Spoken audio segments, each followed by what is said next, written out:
malambot sa imo. Hindi ka pa tumigil ha?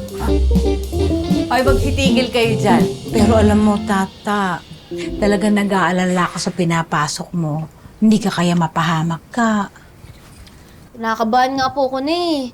Eh, mamaya na po kasi yung birthday party po ni Sir Gov, yung tatay po ni Sir Francis. Oh. Tapos kasama niya po si Ma'am Margaret. Galing po silang Amerika, umuwi sila kanina. Tapos, syempre, pangmayaman po yung party na yun. Kasama nila yung mga kanegosyo nila. Kaya kinakabahan po ako. Pang mayaman baka mo. Meron akong panangga dyan, anak. O, eto ha. Suotin mo ito. Alam mo, mapampaswerte ito at ilalayo ka niyan sa lahat ng kaguluhan. Salamat, Gidnay. Palangga ka namon. Payakap nga po. Ay, alika.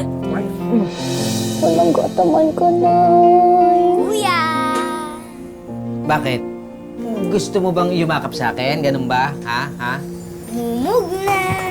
Ha? Nako, mag-toothbrush ka daw. Mamaya,